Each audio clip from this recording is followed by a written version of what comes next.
Call 0345 6060 973.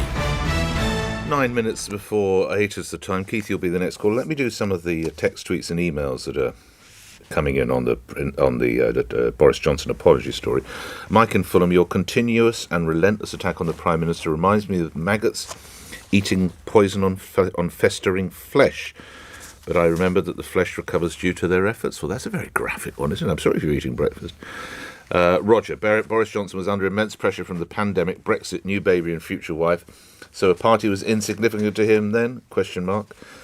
Mark in Salford, every MP who attended the party should resign, then hold local elections. That would be a start. Well, of course, it's not known how many MPs attended that party. It's thought possibly there was only one. But what's quite interesting and something we will explore when we get Brandon Lewis is whether there were other staffers there, just the level of people who attended. Anyway, let's get more views. As I said, Keith in House. So thanks for hanging on. Keith, your reaction to what you heard. Good morning. Well, Borodar, Nick. Borodar. He was bound to say all what he was going to say. I mean, he's on the edge and he's fighting for his political life, as it were. But he isn't going to be there much longer. I'm sure he'll weather this storm for a while, but they're not going to go into the election with it because I don't think people are going. People are not willing to forgive. I don't think this has been. Well, this is the key, isn't it? I don't know whether you heard Michael Portillo. Yeah. The gamble is whether people will forget in the 3 or so years, whether they will forget and forgive or not. And you think not, Keith? No, because there's too many things going on. We've got trouble with our petrol. We've got the heating. The government haven't stood up and said what they're going to do in a decisive statement yet about these soaring energy bills and etc. So, people are looking to the government for leadership and inspiration and being inspired, and then you got being basically stabbed in the back there. It's do as I say and not what I do. You must remember that saying, Nick, because when I was growing up, that's what adults told me, and I found that in the forces as well. Senior NCOs and officers would do what they wanted to, but they didn't want you doing what they were doing, and it's the same with politics, really. I mean, you have to give it to him. Dominic Cummings has certainly got his revenge, hasn't he? It would appear, and you're right, that this is, of course, the suggestion that he has been orchestrating some/all of the leaks that have been seen in some broadcast media and newspapers such as the Daily Mirror. Keith, thank you. I'm only finishing to get more people involved. Thank you for that. Coming up on 6 to 8 the time. Joe in Brentwood. Joe, you're on the radio. Good morning. Joe, your view? No, Joe? All right, we'll go to emails. We tried Jason in Putney. The apology is insufficient. He's obviously apologising for those things that have been discovered and hoping nothing else comes out. Before, he was shocked and furious that parties happened. Now he admits he was at one but bumped into it accidentally. He's trapped by his own lies. He can't concede more points because that really will end him anyway.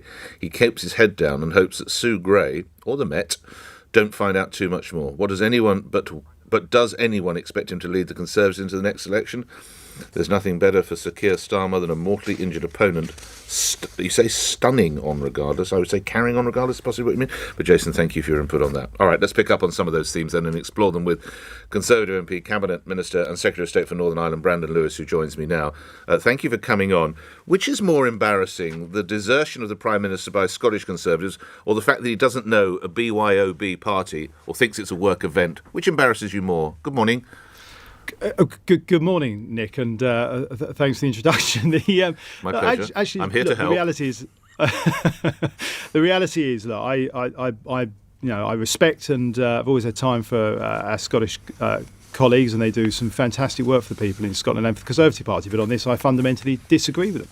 I think we have got the right person leading the country and the right person to do the work to ensure the country continues to move forward in the future. The Conservative Party can't continue to move in the future with a sort of schism, like running two parties, the Scottish Conservatives and the others, can they?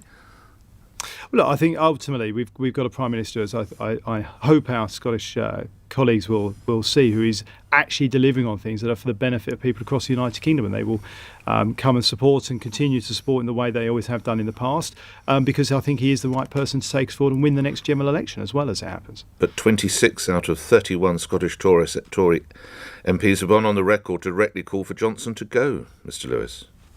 Well, as I say, I respectfully disagree with him on the basis that I'm working with a Prime Minister who has always been focused on delivering for the country, whether it's England, Scotland, Wales, and indeed Northern Ireland, dealing with issues actually not just on COVID itself, but actually dealing with some of those issues that our country needs to see dealt with, and been doing that at the same time. Whether it's the reforms to health and social care, issues in Northern Ireland that we've arguably not seen dealt with for decades, and this is somebody who's focused on doing that for the benefit of everybody in every part of the United Kingdom. Can we just get a little more detail on this works event, or whether or not it was a party, and the personnel, assuming you were not there?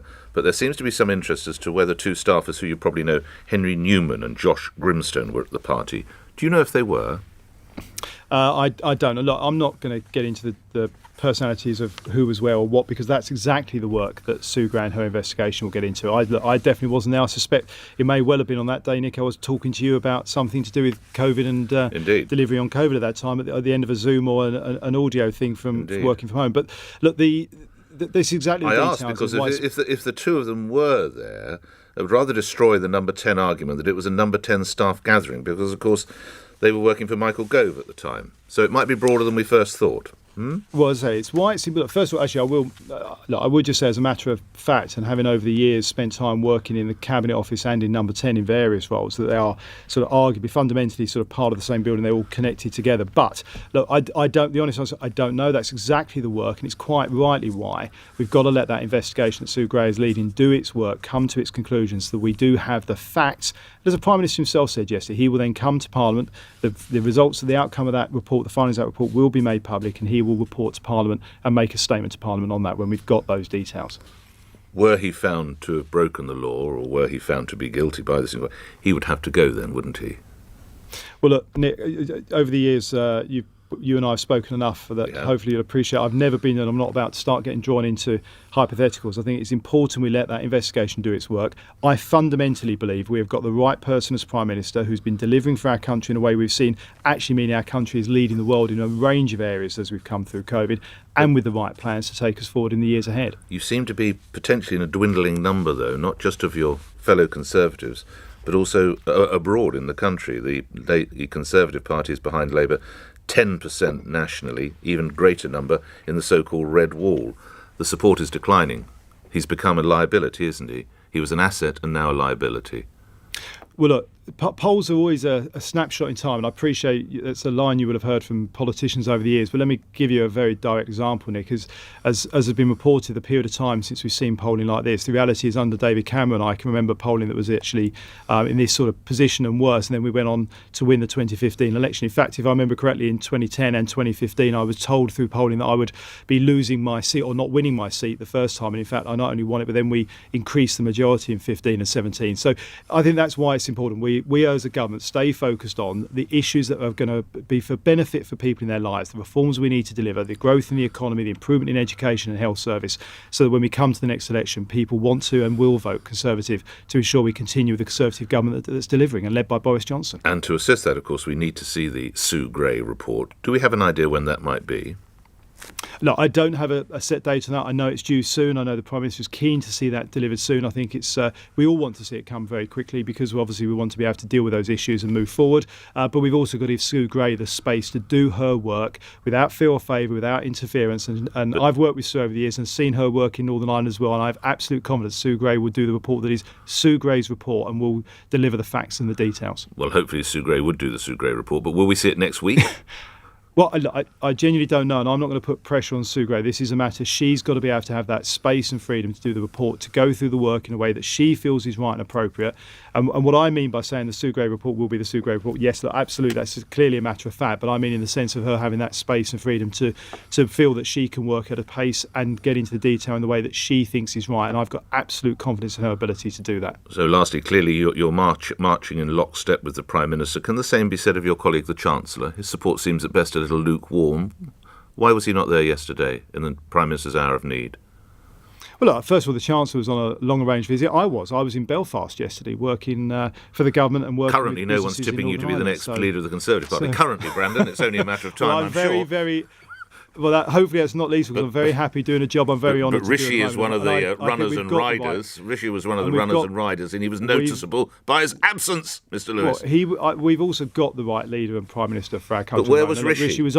Rishi was on a long-range visit yesterday. These, parliamentarians, we do have these planned visits. He has always been supportive of the Prime Minister, and I've got to say, I see the Chancellor and the Prime Minister and other cabinet ministers working together for the benefit of people across this country. And if you look at the financial input we have done for businesses and individuals across this country, that's been a piece of work the Prime Minister has done with the full support of the Chancellor all the way through the pandemic. Grateful for your time this morning. Brandon Lewis, thank you. Secretary of State for Northern Ireland, appearing here on LBC. 1 minute after 8, let's get the latest news.